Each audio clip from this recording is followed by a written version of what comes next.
Muy bien. Hebreos capítulo 13, versículos 1 al 13 es el texto que hemos leído. Y a este trozo de la palabra del Señor le he puesto el amor en tiempos de egoísmo. Un error bastante común con la Biblia es sacar los textos fuera de sus contextos. Obrando así, torcemos y tergiversamos nada menos que la palabra de Dios, no es cualquier cosa. Algo que seguramente no ocurrió, pero ilustra la necesidad de sacar un texto fuera de su contexto, es algo que oí algún tiempo atrás. Alguien buscaba conocer la voluntad de Dios, un tema bastante recurrente por lo demás. Y entonces decidió abrir la Biblia al azar.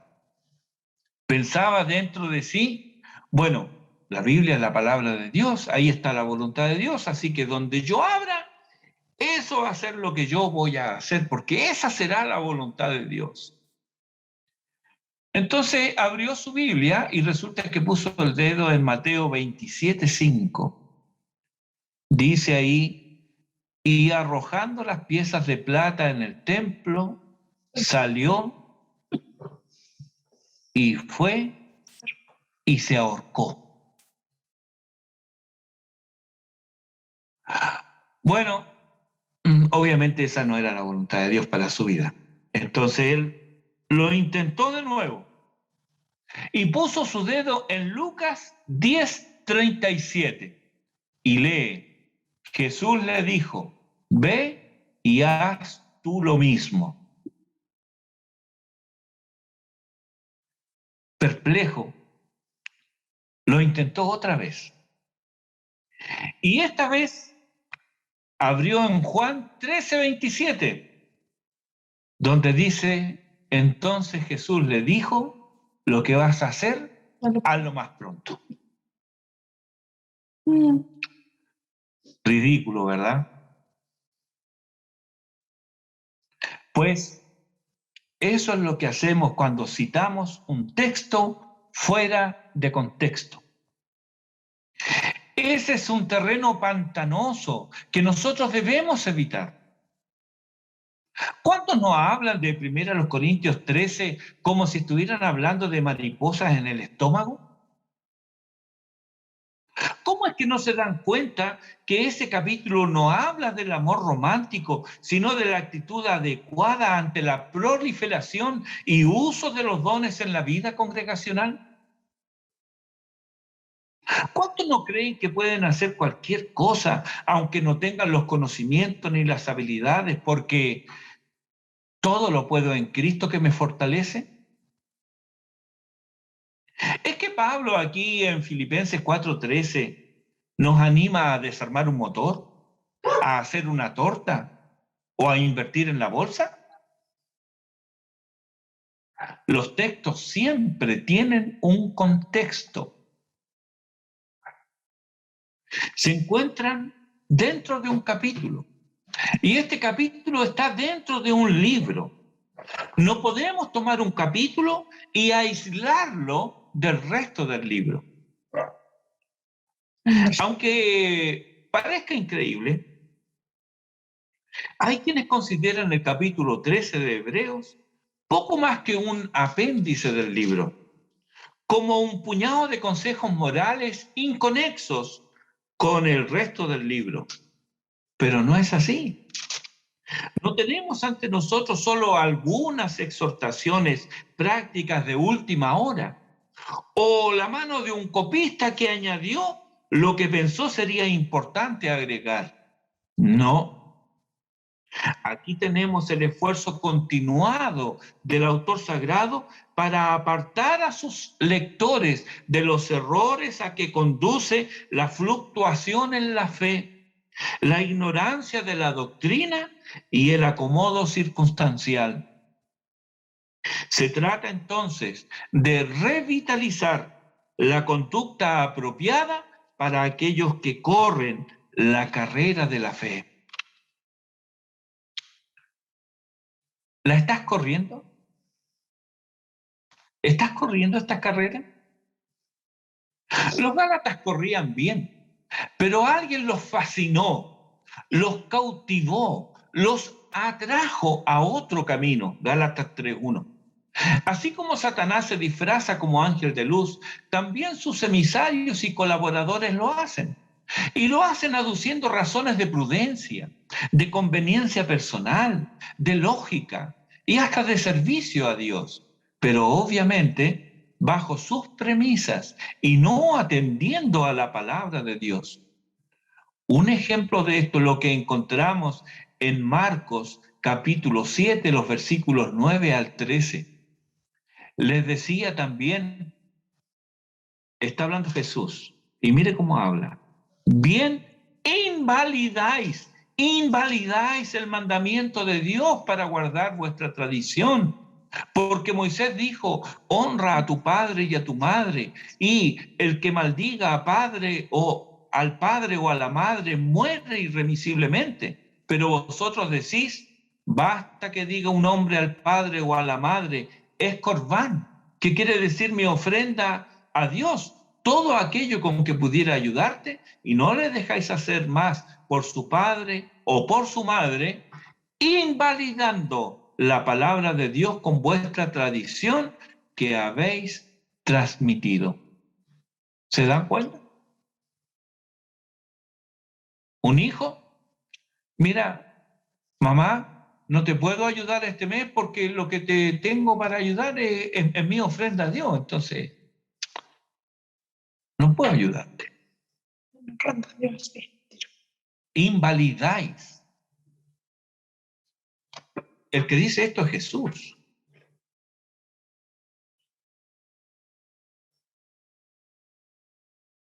No importa cuánta fe digas tener o creas tener. Si estás invalidando con tu conducta la palabra de Dios, has sido atraído fuera del camino. Invalidamos la palabra de Dios cuando desconocemos las obligaciones que la fe nos impone. Invalidamos la palabra de Dios cuando ignoramos sus demandas, cuando obedecemos solo a medias. Dios no nos ha dejado a nosotros la opción de qué o cuáles de sus demandas obedecer. Sin embargo, nuestra obediencia parcial evidencia la connivencia de nuestra naturaleza caída con patrones mundanos. Y no puede ser de otra manera, ya que, dice Pablo en Romanos 8:7, los designios de la carne son enemistad contra Dios porque no se sujetan a la ley de Dios ni tampoco pueden. La fe, queridos hermanos, nunca puede contradecir la ética cristiana. El autor sagrado, entonces, hace ver a sus lectores la responsabilidad que tienen en hacer tangible, evidente, visible la fe mediante el amor. La ética cristiana, dice MacArthur, ayuda a hacer la presentación correcta del evangelio verdadero al mundo. Alienta a otros a creer en Cristo y trae gloria a Dios.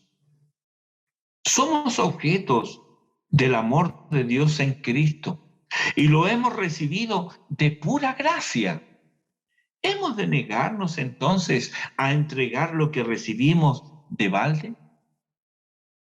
La primera exhortación aquí es: permanezca el amor fraternal. Este es un imperativo divino. ¿Podrá un creyente, receptor del amor de Dios, en cuyo ser interior habita el espíritu de amor, ser indiferente a sus hermanos y a sus semejantes? Primera de Juan, capítulo 4, versículo 20, dice, el que no ama a su hermano a quien ha visto, ¿cómo puede amar a Dios a quien no ha visto? Y el apóstol, en su misma epístola, en el capítulo 5, versículo 2, dice, miren esto, en esto conocemos que amamos a los hijos de Dios Interesante. ¿En qué lo conocemos, Juan? En que cuando amamos a Dios y guardamos sus mandamientos. Dices que amas a Dios, entonces guarda su palabra. Si guardas su palabra y amas a Dios, no puedes menos que amar a tus hermanos. Está unido todo. En esto conocemos que amamos a los hijos de Dios cuando amamos a Dios y guardamos sus mandamientos. Por cierto, este amor no consiste en palabras, sino en hechos, en obras. Santiago capítulo 2, versículos 14 al 16, dice, hermanos míos, ¿de qué aprovechará si alguno dice que tiene fe y no tiene obras? ¿Podrá la fe salvarle? ¿Podrá tal fe salvarle? Y si un hermano o una hermana están desnudos y tienen necesidad del mantenimiento de cada día, y alguno de vosotros les dice, id en paz, calentaos y saciaos, pero no le dais las cosas que son necesarias para el cuerpo, ¿de qué aprovecha? ¿De qué me estás hablando? Pero vamos a cosas más concretas todavía. ¿Cuánto en este año has ofrendado para obras de misericordia o directamente al necesitado? ¿Cómo responderás ante tu Señor y Dueño por la administración de tus bienes? ¿Habrá evidencia de que el amor fraternal permaneció en tu vida? He oído quejas de padres cuyos hijos, supuestos creyentes, solo se ocupan de ellos mismos. Hay cónyuges inconversos cuyos corazones endurecidos por el pecado también reciben día a día el maltrato, la falta de respeto y hasta el menosprecio del supuesto cónyuge creyente. ¿Así muestran el amor de Cristo? ¿Qué diremos de los ancianos abandonados a su suerte? ¿Eres hijo? ¿Eres nieto? Pues aprende a ser piadoso para con tu propia familia y a recompensar a tus padres y abuelos. No les hables del Evangelio mientras no cumplas con el deber mínimo de mostrar amor y compasión. El amor de Cristo en tus labios es una blasfemia si no provees para los tuyos, pues con ello estás negando la fe y eres peor que un incrédulo. Lo dice Pablo en 1 Timoteo capítulo 5. Vosotros corríais bien. ¿Quién os estorbó para no obedecer a la verdad? Este es el llamado de atención de Pablo a los Gálatas en el capítulo 5. Al menos nos da indicio de que estaban en el camino correcto. Estos, porque hay quienes entraron en la carrera sin ser corredores. Estos son los que convierten en libertinaje la gracia de Dios.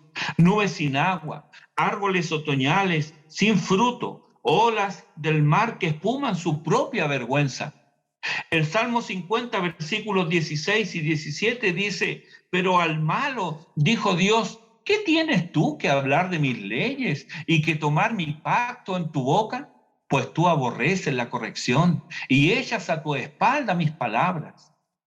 En ellos no puede permanecer el amor fraternal, pues desconocen el amor de Cristo e ignoran el amor de Dios. Pero para ti y para mí, objetos del amor eterno de Dios, es a nosotros que se nos dice, permanezca el amor fraternal. La segunda exhortación que recibimos en este texto no está desconectada de la primera. Aquí se nos dice, no os olvidéis de la hospitalidad. La hospitalidad es una virtud que fluye naturalmente del amor fraternal. Es de dar gracias a Dios que me llevó a crecer en un hogar hospitalario. Y si estaba donde mis abuelos, allí se respiraba hospitalidad.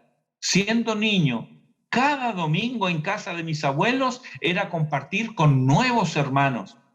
Ellos no buscaban impresionar a las visitas, sino compartir lo que Dios en su gracia había provisto. Y siempre se cantaba: abrir el hogar. Difícilmente lo harás si antes no abres tu corazón y abres tu mano. El hogar cristiano debiera ser un remanso de paz para el alma afligida, un refugio en las tormentas de la vida, un solaz y descanso de la agitada jornada, un lugar donde Cristo ministre a las necesidades de quienes llegan abatidos y necesitados. Allí, la puerta abierta, la mano abierta y el corazón abierto son las manos de Cristo recibiendo al doliente y haciendo bien.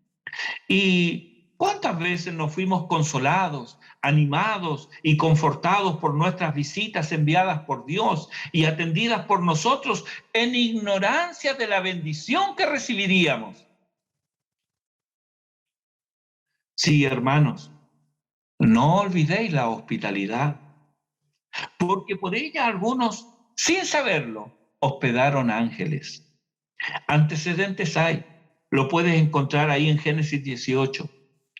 Ahora el autor les recuerda esto a sus lectores, porque estos eran tiempos difíciles de persecución y la labor de expansión del evangelio se hacía bajo riesgo de perder no solo la hacienda, sino también la vida.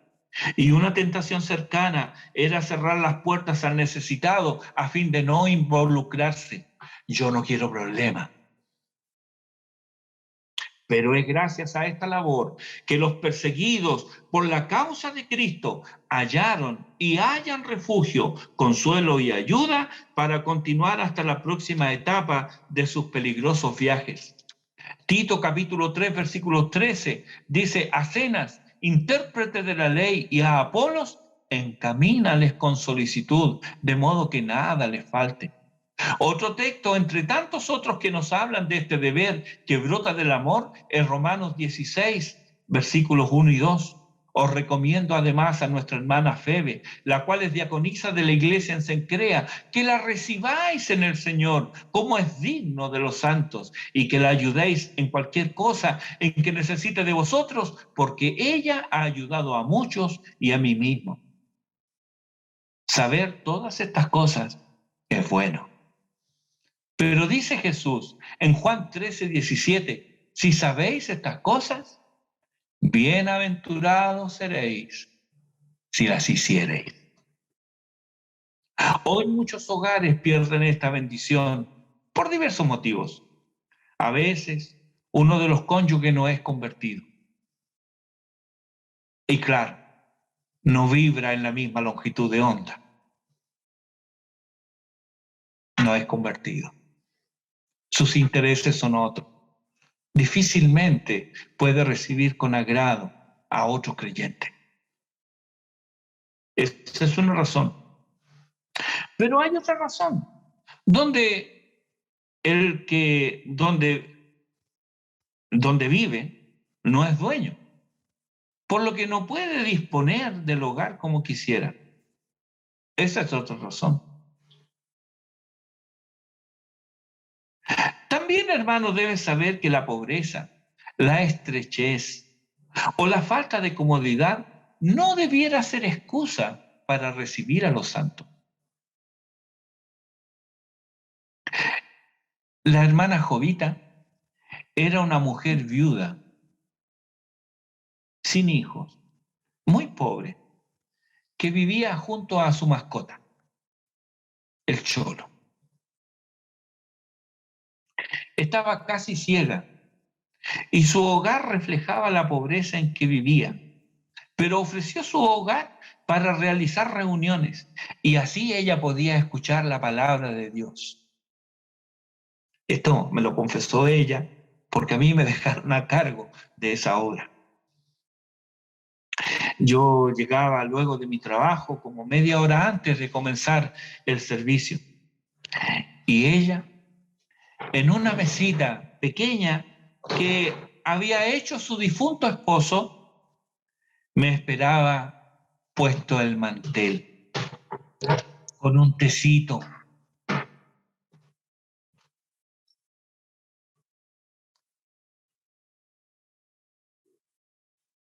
me guardaba un pancito. Era un pan frío que ella compraba en una panadería a más de 10 cuadras de la casa, porque el pan frío era más barato. Y ella compraba este pan frío y me lo tostaba.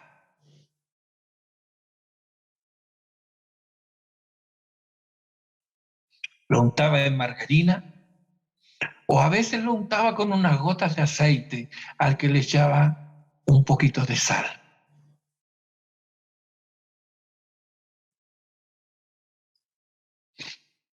No recuerdo once más ricas que esa, porque allí la presencia del Señor lo llenaba todo.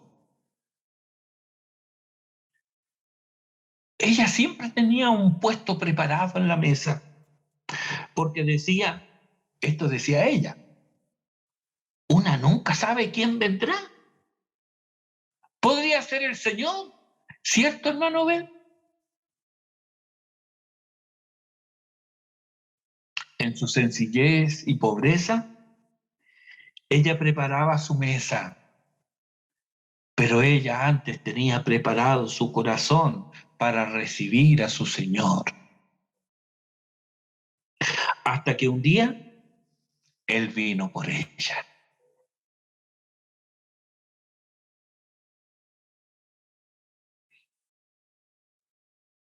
Tu corazón, querido hermano, le pertenece a Cristo. Cristo habita por la fe en tu corazón. Esto debe ocurrir primero para que tu hogar sea el hogar que bendecirá a Cristo con su presencia. El amor verdadero es algo extraño. Siempre se derrama. Es imposible contenerlo. Romanos 5:5 dice que el amor de Dios ha sido derramado en nuestros corazones por el Espíritu Santo que nos fue dado. Estas exhortaciones no son novedades para los destinatarios de la epístola. Ellos expresaron antes su amor de hermanos para con los encarcelados y el autor ahora solo quiere que no lo olviden. ¿Hay cosas que antes hacías y que ahora no haces? Me refiero a las cosas buenas, por supuesto. Necesitamos que se nos recuerde, no solo por nuestra mente frágil, sino también por la dureza de nuestros corazones. Versículo 3 dice, acordaos de los presos. Ya antes les ha dicho el apóstol en el capítulo 10, versículo 34, porque de los presos también os compadecisteis. Ya lo habían hecho antes, pero ahora les vuelve a decir, acuérdense de los presos. Obviamente, hermanos, estas son referencias a los presos por la causa de Cristo. No estamos hablando aquí de delincuentes, de transgresores de la ley o de vándalos que destruyen, saquean y queman todo a su paso. Todo hay que decirlo. Esta es una de las cosas que Jesús reconocerá. Estuve en la cárcel y vinisteis a mí, dice en Mateo 25:36. Leemos también repetidamente en Hechos cómo los seguidores de Cristo fueron huéspedes del Estado, no en hoteles, sino en las cárceles. Y Pablo aprovechó esa instancia para escribir sendos tratados doctrinales mientras hablaba de Cristo a sus rudos carceleros. Los presos antes y ahora, al menos en nuestro país en parte, dependen de sus parientes y amigos para abastecerse de comida, ropa de abrigo, artículos de aseo personal y para cubrir otras necesidades como los libros, por ejemplo. Pablo supo de cárceles. Antes de conocer al Señor, él festinaba echando creyentes a la cárcel. En Hechos 26:10, él lo reconoce, dice, yo encerré en cárceles a muchos de los santos. Pero años después, él sufre en las mismas mazmorras donde echó a los seguidores de Cristo. No hay queja en él. Ni pide la oración por su liberación. Más bien él ruega en Colosenses 4:18, acordaos de mis prisiones. Y en Efesios 6, versículos 19 y 20, pide que se ore por él, no por su liberación, sino porque le sea dada palabra para dar a conocer con denuedo el misterio del Evangelio. En Filipenses 4:14, agradece las atenciones recibidas en prisión y al final de su vida, en 2 Timoteo 4, versículo 9, siente la soledad y pide algo para abrigarse, versículo 13, y los libros, mayormente los pergaminos. Sabía que le quedaba poca vida, estaba encarcelado y tal vez condenado a morir, pero mientras tiene vida, quiere reflexionar, leer, meditar, estudiar en los libros, mayormente los pergaminos. Ya sabes entonces qué llevar a la cárcel. Lleva libros, lleva Biblias, lleva el Evangelio. Este no es un deber muy grato. Demanda sacrificio personal, dinero y humillaciones. Pero has de saber que de tales sacrificios se agrada a Dios, aunque los hombres te miren con sospecha. Allí, en las densas tinieblas de la prisión, también puede brillar la luz del Evangelio de Cristo. Este acordarse no es solo un ejercicio para la memoria. Acuérdense, sí, me he acordado. No es un ejercicio para la memoria. Recuerdo que en alguna ocasión le pregunté a uno de mis hijos si se había acordado de lavar la loza. Me dijo, sí, papá. Yo lo di por hecho. Más tarde me di cuenta que ahí estaba toda la loza sin lavar. Fui donde él. ¿Y qué creen? El sinvergüenza me dijo que me había respondido bien, solo que yo no le había preguntado si lo había hecho. Bueno, que no nos pase lo mismo. Este no es un ejercicio para la memoria. Cuando Dios nos dice por medio de su palabra, acordaos. Y para evitarlo, tal vez el autor dice, acordaos de los presos como si estuvierais presos juntamente con ellos.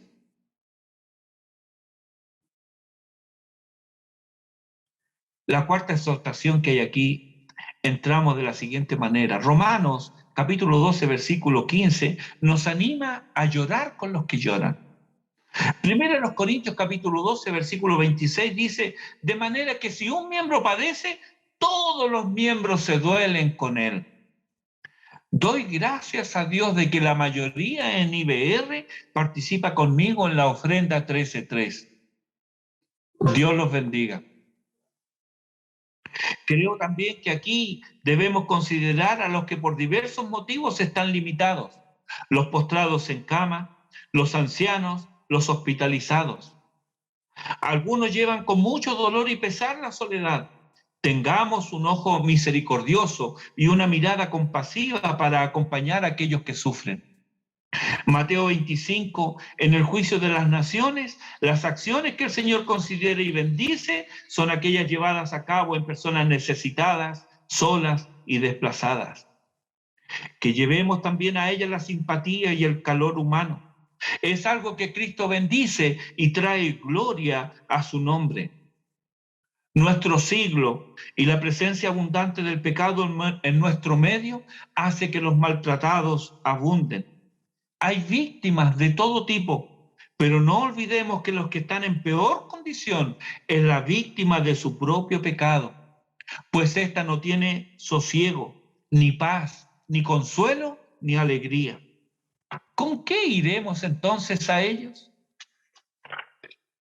Estos son tiempos donde se ha exacerbado el individualismo.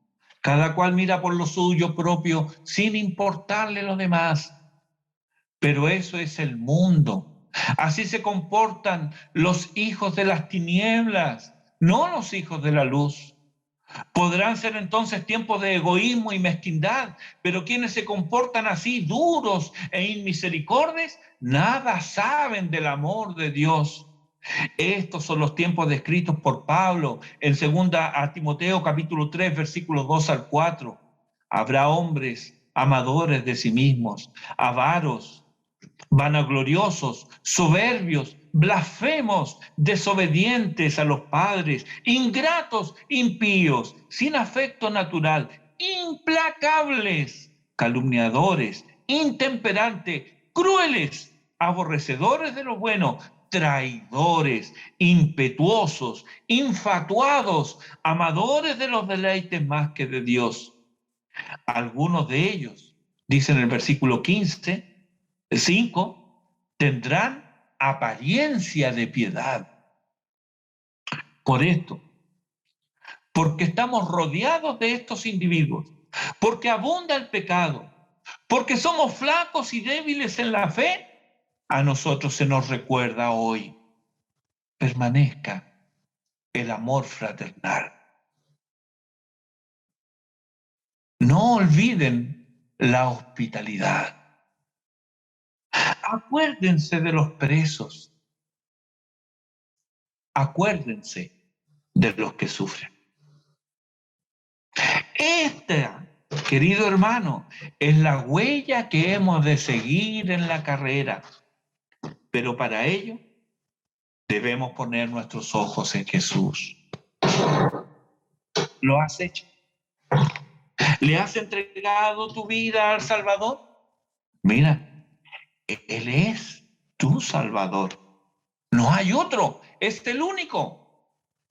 Acude entonces a Él a arrepentir. Confiésales tus pecados al Señor y Él no solo te perdonará, te limpiará y te dará vida eterna. Adoremos al Señor.